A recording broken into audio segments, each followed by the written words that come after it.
esto, que gracias a que usted le abrió su corazón a Jesús, a través de su vida, su familia es salva porque usted es el encargado de predicarles la verdad.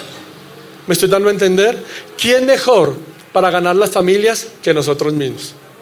¿Quién mejor para predicarle a la familia que nosotros mismos? Solo que hay un problema.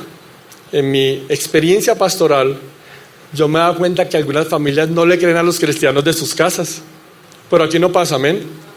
En mi recorrido pastoral he visto que las familias no le creen a los cristianos de sus casas, pero este no es el caso. Apague y vámonos.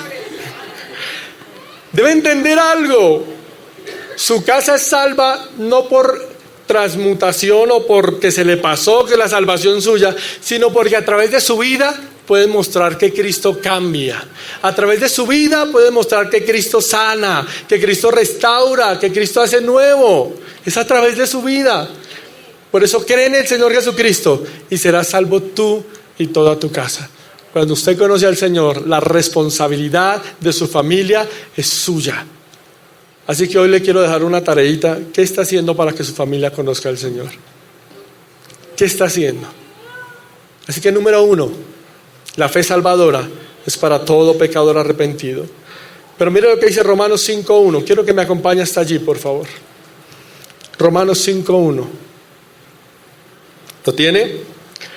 Dice la Escritura: justificados pues por la fe, tenemos paz para con Dios por medio de nuestro Señor Jesucristo. ¿Justificados por qué? O sea que la fe que salva también es una fe que da ¿qué? Paz. Dígale al que tiene a su lado: la fe que salva es una fe que da paz. Entonces Romanos 5.1 dice: justificados pues por la fe, tenemos paz para con Dios. Y es interesante de que creer en Jesucristo trae unos efectos hermosos de la salvación, que es la paz que da Dios. Uno siempre viene con un corazón cargado por su pasado. Uno siempre viene por un corazón cargado porque la embarró, cometió errores, hizo cosas que no agradaban a Dios. Pero cuando usted viene a Jesús y se acerca a la cruz, cuando usted cree que Jesucristo murió por sus pecados, lo primero que hace Jesús es justificarlo. ¿Y qué es la justificación? Es el acto soberano donde Dios lo declara justo. Ni siquiera inocente, sino justo. Cuando alguien va a la cárcel o cuando tiene un problema legal, hay algo que se llama un prontuario. Por eso a uno le piden para un trabajo, para algunas universidades, su pasado judicial, donde le muestra si ha tenido problemas o no legales. Usted puede ser inocente, lo confundieron con alguien, lo metieron a la cárcel, demostraron que usted no era y salió, pero en su hoja de vida, en su pasado judicial, va a aparecer que estuvo preso, que era inocente, pero que estuvo preso. La justificación es el acto donde Dios a usted y a mí nos declara justos, como si nunca en la vida hubiéramos cometido pecado. Por eso cuando usted se acerca a Jesús y obtiene la salvación, uno de los grandes y hermosos resultados de esto es la paz. Es que su corazón se descarga. Por eso el diablo no tiene que señalar su pasado. Por eso nadie puede señalar su pasado. Dígale a la persona que tiene a su lado: cuando señalas el pasado de alguien, dígale, cuando señalas el pasado de alguien, le estás quitando la tarea a Satanás. Porque ¿quién es el que acusa? Satanás. Cristo me justificó. Yo podía haber sido una porquería o lo que haya sido, pero en el momento que vengo con arrepentimiento a Jesús y creo a lo que hizo en la cruz, su cruz me da, la cruz también me da paz. ¿Cuántos lo creen? Paz, hermano. Por eso la fe que salva también es la fe que da paz. Por eso es indispensable creer. Y hay gente que no cree y que lucha con su pasado. Hay gente que le cuesta. Uno necesita aprender a creer. En estos días encontré algo que me pareció muy bonito. Dice que una maestra llegó al colegio y dijo: hoy vamos a aprender que Dios no existe. Hoy vamos a enseñarles que Dios no existe, dice la maestra. Entonces la maestra se dirigió a un niño, Tito, y le dijo: Tito, hazme un favor, ¿ves el árbol de allá afuera? Tito le dijo: sí, maestra. La maestra le dijo: Tito, ¿ves la hierba que está afuera? Tito le dijo: sí, maestra. La maestra le dijo: vete afuera, Tito, y mira hacia arriba y dime si ves el cielo. Efectivamente, Tito salió y vio el cielo, y cuando regresó le dijo: maestra, vi el cielo. Y la maestra le dijo: ¿viste el cielo? Dijo: sí. ¿Y viste a Dios? Y Tito le dijo: no. Vi el árbol, vi la hierba, vi el cielo, pero no vi a Dios. Entonces la maestra dice, este es exactamente mi punto, niños. Podemos ver todo lo que existe, pero no podemos ver a Dios porque Dios no existe. De pronto una niña llamada María le dice, profesora, ¿yo puedo preguntarle cosas a Tito? Y la profesora le dijo, claro, María. Y María le dice, a ver, Tito, ¿ves los árboles? Tito le dijo, sí, María. María le dice, ¿ves la hierba? Tito le dice, sí. María le pregunta, ¿ves la maestra? Tito le dice, sí. Y María le pregunta, ¿y ves el cerebro de la maestra? Tito le dijo, no. Entonces María dice, entonces Tito, según lo que nos ha enseñado la maestra, ella no tiene cerebro. Hay un problema a veces entre nosotros que porque no vemos no está. Su concepto de fe debe tener y descansar en que en su carácter yo confío. Y aunque no lo vea, su carácter no cambia. Él ha prometido ser el mismo por los siglos de los siglos. Es un principio de Él, es inmutable. Dígale al que tiene a su lado, Dios no cambia. Su carácter no cambia. Por eso hay que creerle, aunque no lo veamos. ¿Cuántos dicen amén? ¿Cuántos dicen amén? Entonces no es por una sensación de super fe, sino es porque conocemos su carácter. Si usted conoce a Dios, no va a dar lugar a la duda. Pero si usted no conoce a Dios, por eso va a flaquear su fe. Es interesante que Santiago dice, en el capítulo 2, versículo 19, ¿crees tú que Dios es uno? Bien haces. Dice, los demonios también creen y tiemblan. Y este pasaje me parece súper importante porque está diciendo que la fe no solo salva, que la fe no solo justifica, sino que hay un ingrediente para la fe. Hay gente que piensa que le es suficiente con creer, pero los demonios también creen. Entonces, ¿qué se necesita? El evangelio no es solamente fe. Dígale al que tiene a su lado, el evangelio es fe y obediencia. Es que fe y obediencia. Pero nos enseñan solo a tener fe. Tenga fe, crea. Para el que cree dicen todo es que. Y nos imaginamos con una capa haciendo así. Todo es posible. Pero nos falta pensar en algo. La fe va acompañada de la obediencia. Porque la fe sin obediencia no sirve. ¿Me estoy dando a entender? Y la fe que salva es la que me lleva a conocer el carácter primario o el carácter de Dios para salvación, el que me da paz, pero el que me enseña a conocer y obedecer a Dios. Segundo aspecto que quiero dejar en su corazón porque el tiempo vuela. Número 2, la fe como fruto. ¿La fe como qué? Fruto.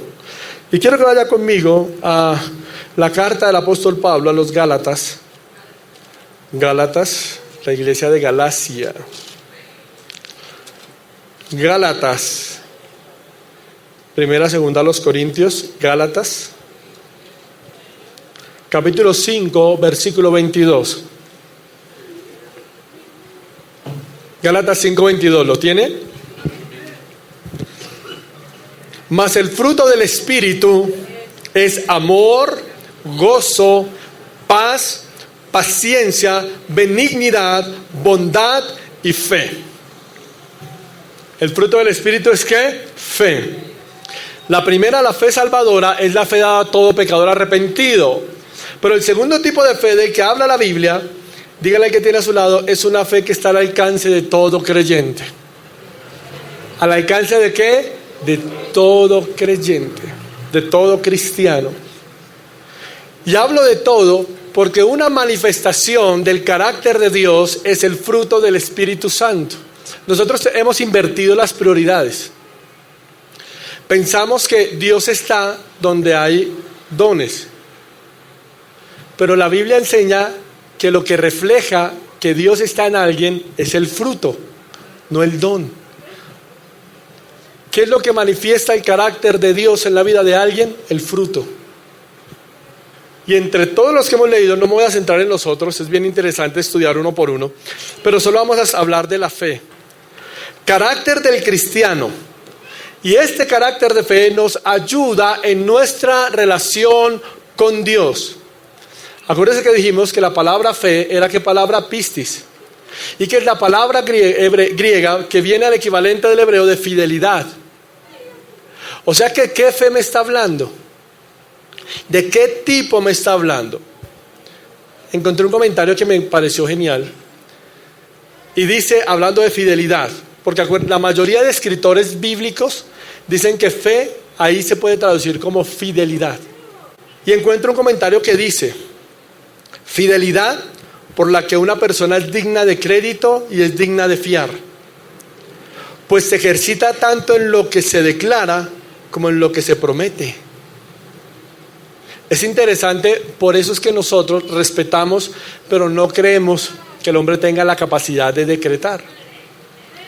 ¿Cuántos de los que estamos aquí estamos casados o convivimos con nuestra pareja? Amén. Hombre, levante la mano, ya igual la tiene al lado, ¿qué va a hacer? Pero usted levanta su mano y dice, bueno, cuando uno casa a una persona, uno le dice, el matrimonio no se fundamenta sobre el amor, sino sobre la decisión. Yo en un altar le dije a mi esposa, yo decido casarme contigo y estar contigo en las buenas y en las malas. Yo decidí. ¿Por qué? Porque el amor es cambiante. ¿Usted no le ha pasado que a veces se acuestan de buen genio y se levantan de mal genio? Y uno dice, ¿pero qué le pasó? ¿Que usted piensa una cosa y hace otra? Porque las emociones cambian, porque somos cíclicos, hormonales, como usted quiera llamar, pero las emociones cambian. Por eso es que yo he decidido ser fiel al Señor, como yo he decidido ser fiel a mi esposa. Por eso es que el hombre no tiene la capacidad de decretar, porque el decreto es un edicto de reino, de autoridad, y alguien no puede dictaminar algo que no tiene la capacidad de cumplir. En cambio, como Dios no cambia, por eso lo que Dios promete, Dios lo cumple. ¿Cuántos lo creen? Lo que Dios promete, Dios lo cumple. Por eso es que la fe, como parte de fruto del Espíritu, me va a ayudar a mí a creerle a la palabra antes que a cualquier circunstancia. El problema es que el cristiano hoy en día le crea a la circunstancia antes de creer a la palabra. ¿Cuántas promesas tiene la Biblia? ¿Cuántos saben que en la Biblia hay promesas? ¿Cuántas promesas tiene la Biblia? Los estudiosos dicen que entre 34,000 a 36,000. 34,000 a 36,000. Entonces la fe como fruto es la que va a evidenciar el carácter de Dios cuando yo estoy en una crisis. La fe como fruto es la que va a evidenciar el carácter de Dios en mi vida cuando estoy en una necesidad. Por eso es que el cristiano, claro que se desespera, claro que se afana, claro que se angustia. Pero por eso es que el cristiano vive. Y hay un pasaje que a mí me ha encantado toda la vida, que está en 1 Corintios. Se lo voy a leer, no vaya hasta allá. Se lo quiero leer rápidamente. 1 Corintios, capítulo 4. 1 Corintios, capítulo 4 dice algo muy interesante. Segunda, sí. Segunda Corintios habla de viviendo por la fe.